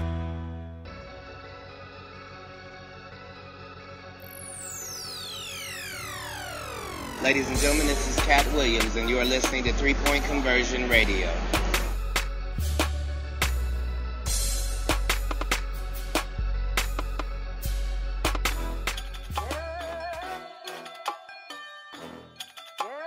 All right, we are back inside the 3 Point Conversion Sports Lounge.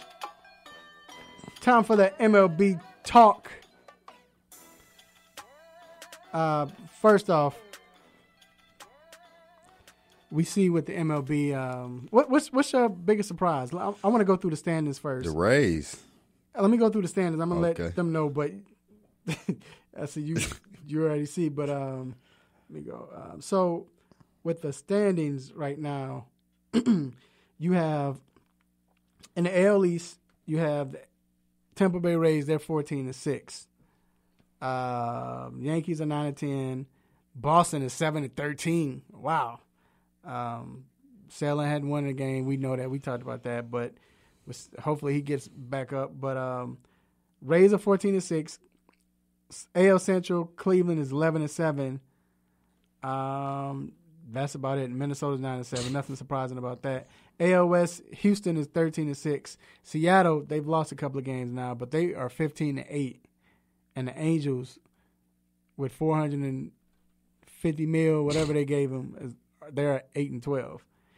National League East, the Mets are 11-8. Philly is 11-8. Braves are 9-9. This is a tight division, besides the Miami Marlins, but this is a tight division. The Central, Pittsburgh is 11-6. Milwaukee's 12-9. Cardinals are 10-9, and Cubs are 9-9. This is a good division as well. And Cincinnati is 7-12. So we'll see what happens with that. Cubs are on the rise lately, and Milwaukee's been falling. One of the top divisions in the league. Yeah, and then NL West, Dodgers are 14-8, and San Francisco is 8-13, which probably is expected. This is usually the most competitive. So you say the Rays? Yeah. Yeah, we wasn't expecting it, and it's not so. Again, we're 20 games in. Like, if you're a baseball fan, you know what's going on. 20 games is like not really nothing. However, it's not just that they're 14-6; they're up 4.5 games, and I know it's going to be a whole lot of games throughout the season that they're going to maybe fall off or do this. But guess what happens every year in baseball? It's one team that we didn't expect to do this or do that comes out of nowhere and has a great season. Last year, Tampa Bay wasn't too far off from being a good team. Yeah, they was almost there. They was right there. Right. Experience and just playing better. Like, they right there. So it wouldn't surprise me when we get a quarter in, halfway in, 3/4 in, and look at it and see Tampa right there, who need to be worried. And I know, again, it's still early. The Red Sox 7-13, and they 7 games out of first place. That's my biggest surprise right there, is the fact that it's Boston. And we all know, if you look at history, usually now they can catch up to a wild card, maybe. But usually in this division, when a team gets out early, it's always a team that gets out early. And they stay there. They stay there. It's hard to catch them. They stay there. So, Boston, I mean, man. And it's not just one thing with Boston, right? It's not it's one game they not pitching. Next game they not hitting. Like it's everything happening with Boston. Right. You know what I mean? Right. So, now, we want to get to this bat flip. We saw Tim Anderson, who's been hot, and Tim Anderson hit this home run. He killed that ball too, rocked that joint, and hit a home run. And he was in a moment. It's if you can look, if you on Facebook Live or YouTube, you can see it. He was in a moment. He flipped the bat.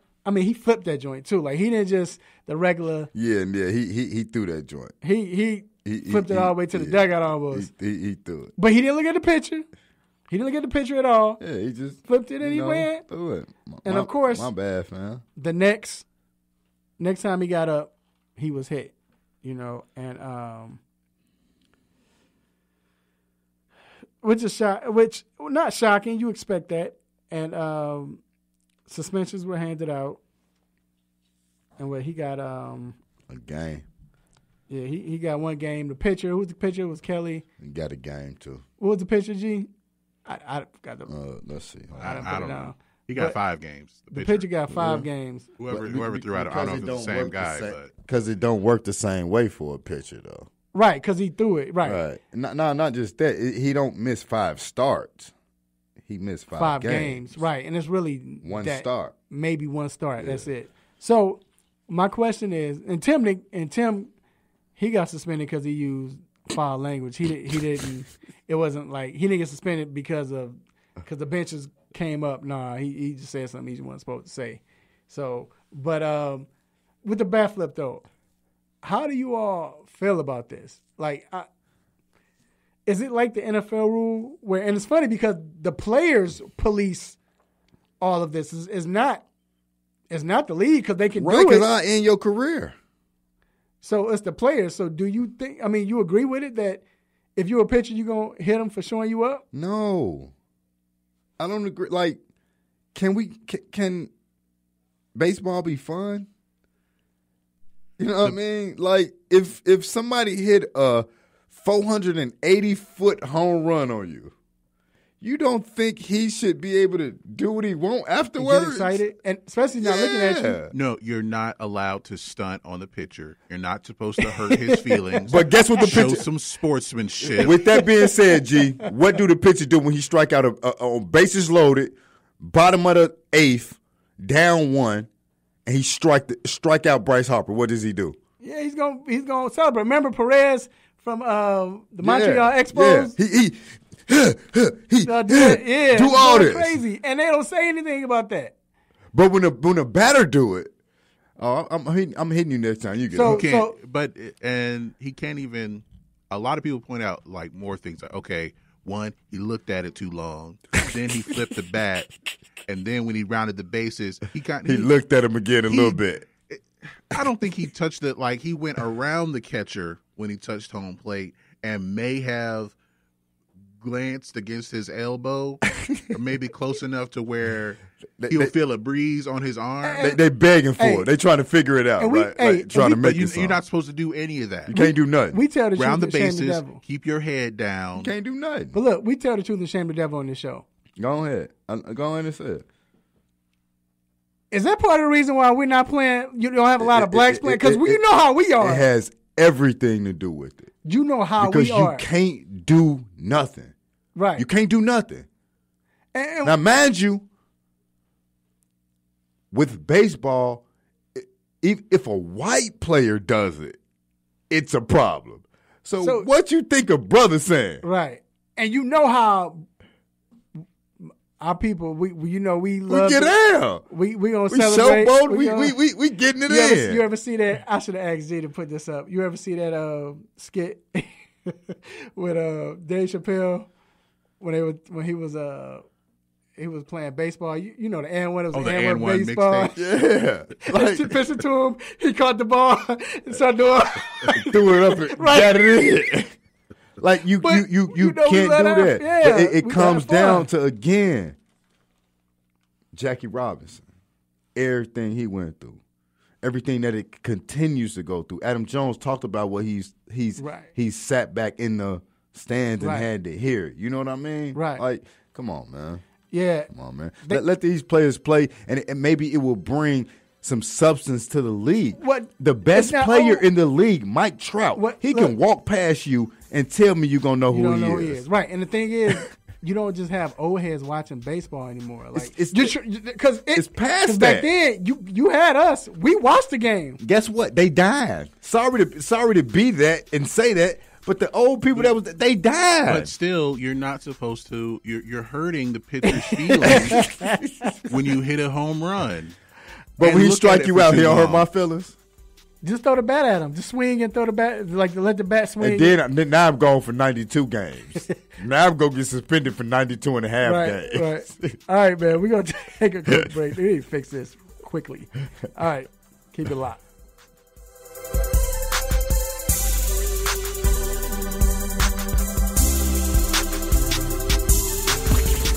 What's good, family? I'm Marlon Sucker Free Jones, a Sucker Free Life Double LC, and I'm locked in every Saturday to the best sports show on the planet, the 3-Point Conversion, with no team or no players off limits. So let's talk sports, the best of the best, the worst of the worst, and everything in between. Can you dig that?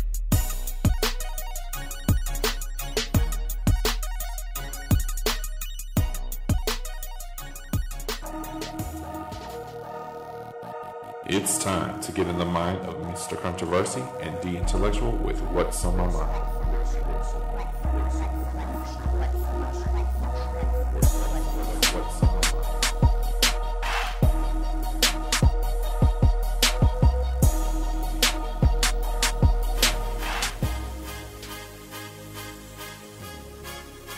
All right, we are back inside the 3-Point Conversion Sports Lounge. This next segment, the hot topic not hot topic, I'm sorry. What's on my mind? What's on my mind? Because this is a hot topic, y'all. I know I'm about to get slandered for this. But What's on my mind is brought to you by Sucker Free Life LLC. Make sure you live your truth for the world to see. Because everyone can be sucker free. Make sure you get your apparel today on Facebook.com/Sucker Free Life LLC. That's SUCKA. All right, so man, you could have left that playing almost, but no, go ahead. So this is the segment where we like to get stuff off our chest, talk about what's on our mind, whether we like it, something we don't like, we can't understand. Here it go. My man Tiger Woods, where's the camera? Right here. My man Tiger Woods last week, he did unthinkable, came back to win the Masters. You think about all he went through, back issues, taking Molly's. No, I'm just playing. But he was, out whatever he was on, situation with his wife and everything. And he came back, through all of that. It was 8 years for the Masters and got how long since he won a championship period. But, or either or. But he won it. Everybody's happy. It's great. We all watched it. And then you have people saying this is the best comeback ever in sports history. Really? I think we're living in a moment right here. It's top 3, maybe top 2. I don't think Jordan's was great because Jordan left. He wasn't hurt or anything like that. He came back and he won. But he dominated and took over and dominated from there. But I don't know. But what about Muhammad Ali? You got to remember, they stripped his belt. Muhammad chilling on the couch. He wasn't doing nothing. When he got back in the ring, he wasn't in shape like he was when he was 20 years old. Now you fighting the best. He got knocked out by what's the left southpaw Frazier, and then he beats somebody. He beats the guy that everybody said that the Mike Tyson of those days, and they said they was going to kill him. And my thing is, why? What you doing? You don't believe that? But my thing is, for him to beat George Foreman and beat him like that, and come back and take over the world, and you look at Tiger, where Tiger's not facing no one, and he's going against just the course. I think we living in the moment, y'all. Let's just chill. That's what's on my mind. I feel you. I still feel like, man, he hasn't won in 12 years, 15 years. So he deserves it. So what's on my mind is the NBA defense. Last night we actually saw a good game between the Raptors and the Magic, 98-93. Celtics actually played good, 104-96. Thunder 120-108. Do you know what usually NBA scores look like? 196-154. In the first half, it'd be 78-62. Like, can we get some defense? The Warriors beat the Clippers 132-105 the other night. They had 73 points in the first half. Do you know back in the day you couldn't score 73 points in a game? What's on my mind is just let's just play some defense. It makes it more interesting throughout the game, and it makes it fun. It's this playoff time. We know they bring down the rotation, and it's supposed to be fun. Let's have fun and, man, play ball and not be out here playing 131-192. Let's play ball. That's the only thing on my mind. I ain't got too much. It's the rule change though. The shot clock. You can't touch nobody. It go to what? 14? And it goes into why everybody happy about James Harden being great right now. Like I'm not tripping. He's a great offensive player. If you could touch him and do this, he wouldn't be putting up no 37. Mm-hmm. But then too, that's why I say if you look at it, and we're about to end it. That's why Giannis' numbers went up. That's why Harden's went up to 30. Like, you had a lot of players play well, and their numbers bloated up. So with Giannis, though, I can give him the benefit of the doubt because he's physical. Right, but it's not. But physical is not the only problem why scoring is going. It's going up because the shot clock has gone up to. If you get an offensive rebound, it's just back at 14. But it used to be 24. My point. So you had more time to set up the clock. So now you got to score quicker. Right. I'm just saying, I don't want to see 172 to 163. Like, I'm with you, man. It felt good to see that game with OKC and Portland. All right, if you hear this music, you already know what it means. It means it is time to let you go. But before we let you go, we have a couple of shout-outs. And make sure you stay tuned because you might be part of it. First, I got to thank God for the opportunity, for protecting me, for giving me this platform to do what I do, say what I say, make you all happy, mad, upset, want to give me the stop it button. I appreciate it, God.